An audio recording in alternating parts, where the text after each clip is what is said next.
பர்த்திமேயு குருடன் அப்படிங்கிற ஸ்பெசிஃபிக்கான அந்த பெயரை எங்க பார்க்கலாம் அப்படின்னா மாற்கு 10ஆம் அதிகாரம் 46வது வசனத்துல தான் அதை நீங்க பார்க்க முடியும். மாற்கு 10:46.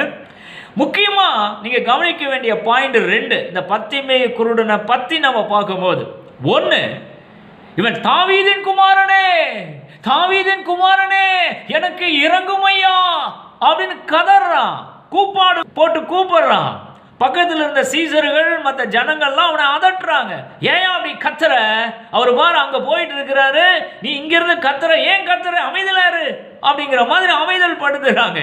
ஆனா இவன் விடுற மாதிரி இல்லை. ஏன்னா இயேசு அந்த பர்த்திமேயுங்கிற அந்த ஊரை நோக்கி வந்து கொண்டு இருக்கிறத அவன் கேள்விப்படுகிறான். This is the point you have to focus. கேள்விப்படுகிறான். இன்னும் கூர்மையா பார்த்தீங்கன்னா மாற்கு 10ஆம் அதிகாரம் 47வது வசனத்தை பார்த்தீங்கன்னா, நசரேயனாகிய இயேசு வருகிறார். Note the point. நசரேயனாகிய இயேசு வருகிறார் என்று கேள்விப்பட்டு அப்படிங்கிற பாயிண்ட் ஸ்பெசிஃபிக்காக மார்க்ல போடப்பட்டு இருக்குது. அப்போ இயேசு நசரேயன் அப்படிங்கிற ஒரு சமாச்சாரம் இந்த பர்த்திமேயு குருடனுக்கு தெரிந்து இருக்கிறது. 1. 2வது, தாவீதின் குமாரனே, தாவீதின் குமாரனே அப்படின்னு கதறான். அப்போ இந்த இயேசு தாவீதினுடைய வம்ச வழியிலே வந்த ஒரு மேசியா அப்படிங்கிற தகவலும் இவனுக்கு தெரிந்திருக்குது பாருங்க. இதெல்லாம் தெரிஞ்சதுனால தான் ஆஹா, இந்த நசரேயனாகிய இயேசு, இந்த தாவீதின் குமாரன இயேசு நம்ம ஊருக்கு வராரா, இவர் அற்புதம் செய்யக்கூடியவர், இவர் என் கண்ணை தொட்டா நான் சுகம் ஆயிடுவேன். ஏன்னா குருடர் பார்வை அடைகிறார்கள், சப்பானிகள் நடக்கிறார்கள், குஷ்டரோகிகள் சொஸ்தமாகிறார்கள் அப்படிங்கிற சமாச்சாரத்தை எல்லாம் இவன் கேள்விப்பட்ட மனிதனாக தான் இருந்திருக்க முடியும். இந்த மாதிரி அற்புதங்கள் எல்லாம் யாரு செய்யக்கூடும்?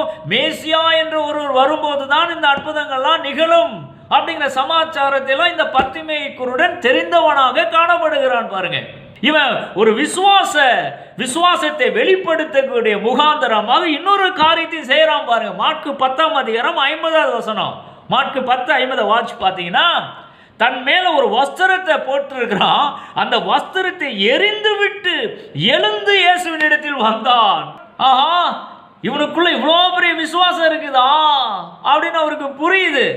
ஆகையினாலதான் நீ போகலாம், உனக்குள் இவ்வளோ விசுவாசம் இருக்கிறத நீ காண்பித்து விட்டாய், உன் விசுவாசம் உன்னை ரட்சித்தது, போ அப்படின்னு ஸ்பெசிஃபிக்காக இந்த கேஸ்ல இந்த மாதிரி வார்த்தை இயேசு சொல்றாரு.